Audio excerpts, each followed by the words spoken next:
Oh, kung halimbawa ako ay isang naangas na po karet na susulapo, sasabyan ng susulapo ng Manananggal. penge. Hindi kang manananggal o paniki. Oh, halimbawa yan ito din. Ha? Siyempre mo na kung mapuputod siya, papansin niya. Ene man magbalig diyang no karin mong katawan nale. Balikan ay itang kayang Itang katawan. ipututan. Ale. Ganon ang Panginoon. Sa kanyang pagbabalik, sino ang kanyang ililigtas? Siyempre, yung kanyang katawan. So, kung hindi ka bahagi ng kanyang katawan, hindi ka nakikiisa sa kanyang katawan, paano ka? Di ba ga, mga kapatid? Kaya, napakalinaw, ang sabi dyan, siya ang ulo ng katawan at sa makatwid bagay ang kanyang iglesia, mga kapatid. So, ano po ang sabi dyan? Si Kristo daw, saksak niya. Saksak niya mo. Alya po, may nakatakutan niya mo. Saksak niya mo.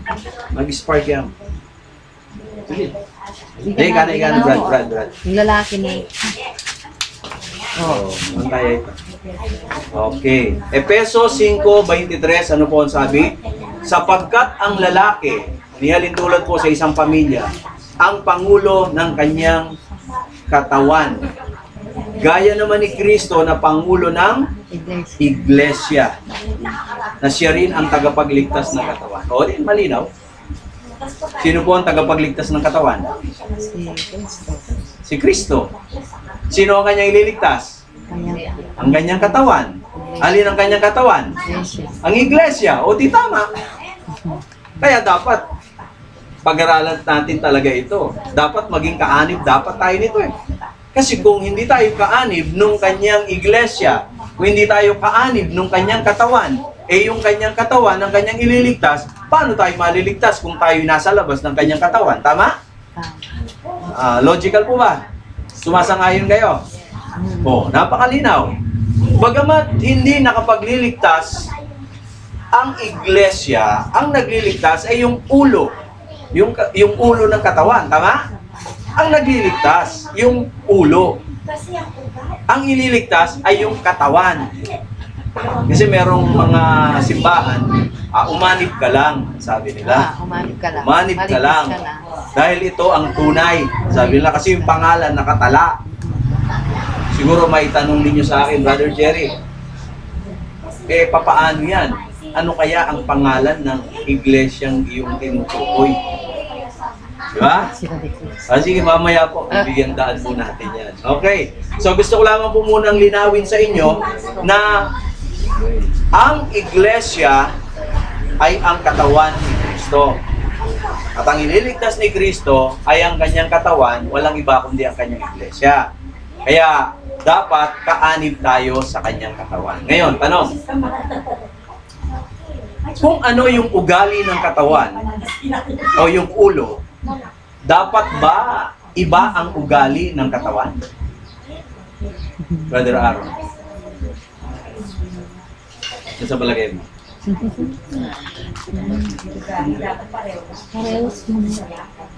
Ikaw ba, sister, iba yung ugali ng ulo sa katawan? Oo nga. Hindi, ibig sabihin ikaw, tanungin kita.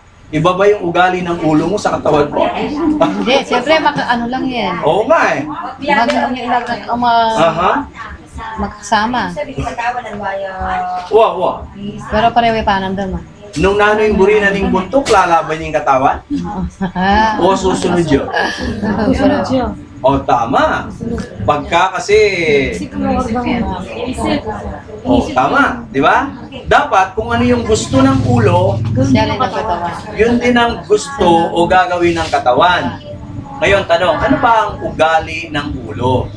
Anong araw ang kanyang pagsamba? Sige nga, basahin niyo po sa Lucas 4:16. Tinakuha lang tayo ng isang halimbawa muna.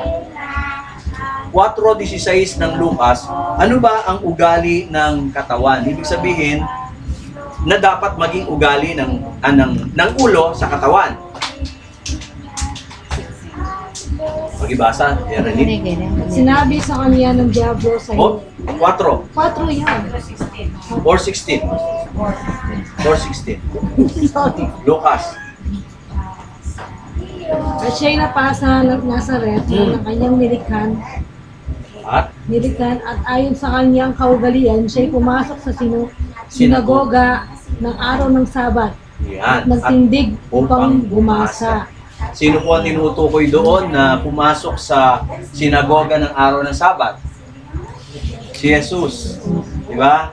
Kung yung ulo, ang ugali po niya ay araw ng Sabado, pumapasok siya sa sinagoga, dapat tayo na kaanib kung saan si Kristo kapag araw ng Sabat, doon din ang kaanib o yung katawan. Tama po? Katawan. Yun. Hindi maaari na yung katawan nasa iglesia, ay yung ulo nasa iglesia, yun Yung namang katawan. wala. Yung mga kaanib ng katawan, hindi nagkakaisa. Kailangan kung nasaan yung katawan, o yung ulo, nandun din ang katawan. No, mga kapatid ko. So, yun ay isang punto na gusto ko pong iwan sa inyo. Ang pagiging kaanib ng tunay na iglesia ni Kristo ay pagsunod sa ulo ng iglesia. Walang iba kundi si Kristo.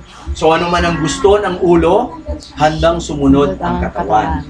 Ano man ang ayaw ng ulo, handa ring sumunod ang katawan. Okay? Now, tingnan po natin.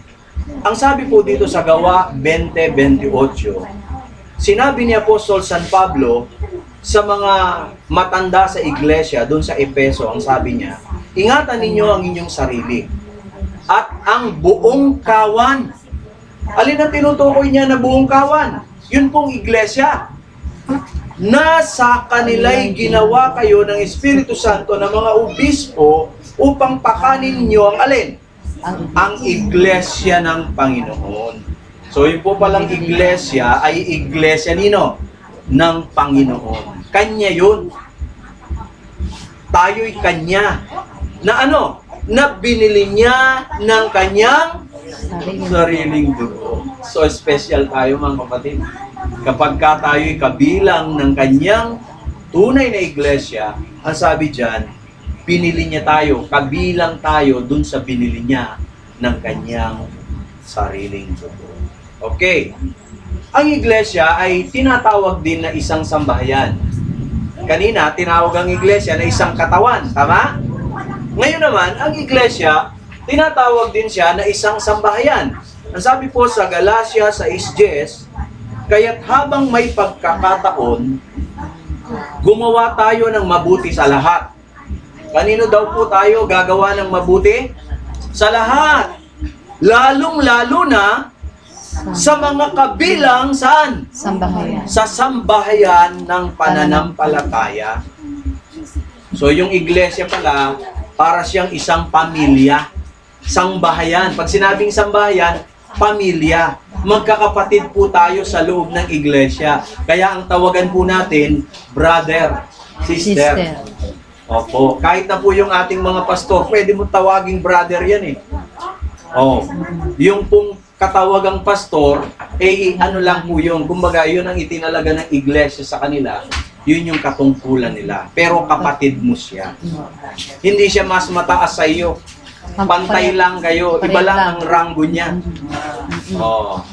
Kaya kahit natawagin mo siyang brother, wala namang problema yun. Pwede. Hindi niya kaya. No? Nakagisnan lang natin kasi na iba yung pare, iba yung miyembro. Tayo bilang Adventist, naging gano'n na rin. Na ano pa ang tingin natin sa ating mga kaanib na mga pastor, parang iba sila kaysa sa miyembro. Hindi po. Pantay lang po sila, iba lang ang ranggo. Okay. Ang sabi dito, ang tawag sa iglesia, bukod sa katawan, ay sambahayan, isang pamilya. Ano pa po ang sabi sa Efeso 2:19? Sabi mo nga, Sister Joy, kaya nga hindi na kayo mga dayuhan at banyaga, kundi kayo'y mga kapwa, mamamayan ng mga banal at mga kaanib ng sambahayan ng Diyos. ayan, pero nyo, paulit-ulit na binabanggit, ito ay isang sambahayan. Hindi na raw tayo mga dayuhan, hindi na raw tayo mga banyaga, kundi tayo'y mga kapwa mamamayan ng mga banal at mga kaanib. Tignan ninyo, sa sambahayan ng Diyos. Hindi na po tayo iba. Kaya kung kayo po ay nagiging kaanib ng tunay na iglesia, nagiging kalakip kayo. No?